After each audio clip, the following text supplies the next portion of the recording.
Bonjour à toutes, bonjour à tous, j'espère que vous allez bien, que vous vous portez bien. Aujourd'hui, on se retrouve pour une nouvelle vidéo pour parler des nouvelles mesures qui vont entrer en vigueur, des nouvelles mesures qui vont changer l'état actuel des choses. Avant de vous énumérer ce qui va éventuellement changer, il faut que je vous dise que rien n'est encore officiel, hein, contrairement à ce que vous pourrez entendre ailleurs, rien n'est encore officiel parce que nous n'avons pas encore un décret qui vient officialiser ce qui a été annoncé par le président de la République dans son interview. Euh, il se pourrait que demain les choses changent. Il se pourrait que dans le nouveau décret qui va sortir ou dans le décret qui sortira, les choses ne soient pas comme elles ont été citées ou présentées par le président de la République. Sachez également que le président se réserve ce qu'on appelle un droit de frein de liberté. C'est-à-dire qu'il a donné plein de mesures, mais s'il voit que la situation sanitaire se dégrade avec le temps, il aura tout à fait le droit de bloquer certaines libertés, certaines ouvertures ou certaines levées de restrictions particulières. Il faut également que je vous dise qu'il est bien précisé que pour les départements qui seront les plus touchés, il se pourrait qu'ils ne soient pas concernés par les mesures qui vont entrer en vigueur. Alors, le département que j'ai en tête, par exemple, c'est le Val d'Oise. Il fait partie des départements qui sont très très touchés par la Covid-19 et qui dépassent le seuil des 400. Voilà, donc le 3 juin, comme vous le savez, c'est la sortie du confinement. Par contre, le couvre-feu qui est actuellement à 19h va rester. Le télétravail, comme a été annoncé, sera maintenu. Nous avons le statu quo sur les commerces, c'est-à-dire que les commerces vont rester comme tout de suite maintenant, c'est-à-dire qu'on reste sur l'état actuel des choses, on ne va pas changer grand-chose.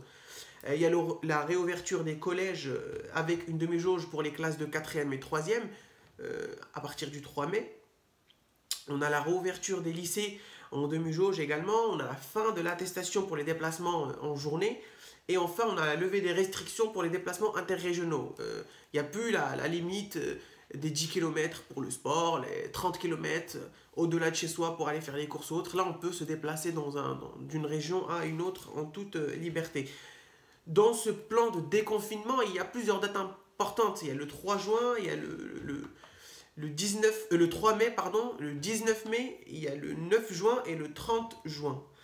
Nous avons parlé de ce qui va concerner le 3 mai. Maintenant, on va partir pour voir qu'est-ce qui va changer le 19 mai, qui est la deuxième date importante de notre déconfinement. Eh bien, le couvre-feu sera décalé à 21h, contrairement à actuellement où il est à 19h. Le couvre-feu sera à 21h. Le télétravail, lui, sera encore maintenu.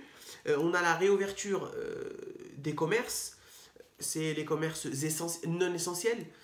On a la réouverture des terrasses avec des tables de 6 personnes au maximum.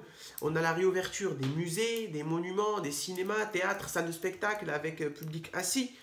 800 personnes en intérieur et 1000 en extérieur. On a la réouverture des établissements sportifs de plein air et couverts pour les spectateurs. On a la reprise des activités sportives dans les lieux couverts et de plein air avec des protocoles évidemment adaptés, hein, comme toujours. Et le 19 mai, nous aurons toujours les rassemblements de plus de 10 personnes qui demeurent interdits. Donc ça, c'est la deuxième date importante. Par contre, il y a une subtilité, c'est que les départements où la situation sanitaire est dégradée, ils peuvent ne pas avoir autant de levées de restrictions que ça. Le président éclaircira ça plus tard et surtout le décret le stipulera très clairement. La troisième date de ce que l'on pourrait appeler notre liberté, on a le passage du couvre-feu de 21h à 23h. Donc à partir du 3 juin, le couvre-feu ne sera plus à 21h mais passera à 23h. On a un assouplissement du télétravail, c'est-à-dire que les gens pourront retourner dans les bureaux, dans leur travail, dans leurs emplois, voilà, dans leur lieu d'emploi habituel. On a la réouverture des cafés et restaurants, bien évidemment avec des tables de 6 personnes maximum. Là, on parle de l'intérieur parce que l'extérieur est déjà ouvert depuis le 19 mai. Donc là, à partir du 9 juin, les restaurants seront entièrement ouverts avec, comme au premier confinement, comme lors du premier confinement, du moins le déconfinement du premier confinement, avec des tables de 6 personnes maximum. On a la possibilité d'accueillir jusqu'à 5000 personnes dans les lieux de culture et les établissements sportifs, à condition d'avoir un pass sanitaire. Le pass sanitaire, c'est ce qui va comporter si vous avez un test négatif ou pas, si vous avez fait le vaccin ou pas. Et ça va également servir pour les voyages en Europe. Il vient d'être validé par le Parlement européen. Donc les députés européens ont adopté justement ce pass sanitaire. Et je pense que d'ici quelques temps, il va se généraliser. On a également le 9 juin la réouverture des salles de sport et on a l'élargissement de la pratique sportive au sport de contact en plein air et sans contact en intérieur. Donc là, on a une petite évolution. On a également la réouverture des salons et foires d'exposition. On a la possibilité d'accueillir jusqu'à 5000 personnes, encore une fois avec un pass sanitaire que je viens d'expliquer juste au-dessus. Et on a enfin le 9 juin l'accueil des touristes étrangers avec un pass sanitaire. On peut accueillir les étrangers qui viennent ici faire du tourisme, mais évidemment la condition c'est d'avoir un pass sanitaire. Nous avons vu le 3 mai, le 19 mai, le 9 juin. Et maintenant, on va voir la dernière date. C'est la date de ce que j'appellerais la date de la libération. C'est la date du 30 juin. C'est la dernière date du plan de déconfinement qui a été annoncé par le président de la République. Et encore une fois, les départements qui seront touchés gravement par la crise sanitaire, ou du moins qui ont une situation sanitaire dégradée, comme le président l'a dit, pourront voir les restrictions de liberté, encore une fois, limitées. Alors à partir du 30 juin, il n'y aura plus de couvre-feu. Le couvre-feu sera complètement levé sur tout le territoire. Nous n'avons plus cette contrainte de rentrer pour 21h ou encore 23h depuis le 9 juin. On a la fin des limites de jauge selon la situation sanitaire locale dans les établissements recevant du public. Mais par contre, on a toujours le maintien des gestes barrières, les 2 mètres, gel, etc., etc. On a également la possibilité d'accéder à tout événement et rassemblement de plus de 1000 personnes en extérieur et en intérieur, encore une fois avec un pass sanitaire. Alors, comme je vous ai dit, ce pass sanitaire, il est vraiment en train de se généraliser et le président a dit que le pass sanitaire ne sera pas pour aller au restaurant, pour aller au musée, mais sera juste pour les grands événements comme pour participer à un concert, voilà, un truc vraiment avec beaucoup de personnes, comme là, rassemblement de plus de 1000 personnes en extérieur ou en intérieur, il faut un pass sanitaire qui vient attester que vous n'avez pas la Covid ou que vous avez effectué ce que l'on appelle le vaccin.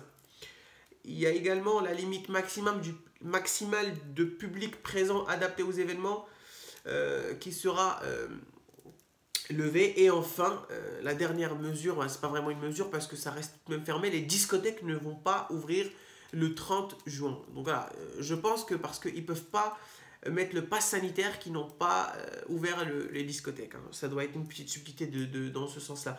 Voilà, sachez qu'il y a plusieurs choses importantes qui vont entrer en vigueur, mais pour l'heure, nous n'avons pas encore de décret officiel venant appuyer ou détailler ou officialiser ce plan de déconfinement annoncé par le président de la République. Et vous l'aurez aussi compris, étant donné que le président a donné une interview ce matin, il ne prendra pas la parole vendredi, du coup demain soir comme prévu, pour présenter le plan de déconfinement. Par contre, nous aurons Gabriel Attal, qui est le porte-parole du gouvernement, demain matin, qui viendra donner des indications sur le déconfinement et des informations que le président aurait omis de nous transmettre, ou éventuellement pour éclairer certains points et répondre surtout aux points de la presse. Je pense avoir fait le tour sur tout ce qui va pouvoir concerner le déconfinement annoncé, en espérant que la situation ne se dégrade plus, que la maladie nous lâche, d'autant plus qu'aujourd'hui nous avons détecté un premier cas du variant indien, en espérant que nous n'aurons pas beaucoup d'autres. Voilà les amis, prenez soin de vous. Si ce n'est pas clair, posez-moi des questions en commentaire et à plus pour une nouvelle vidéo.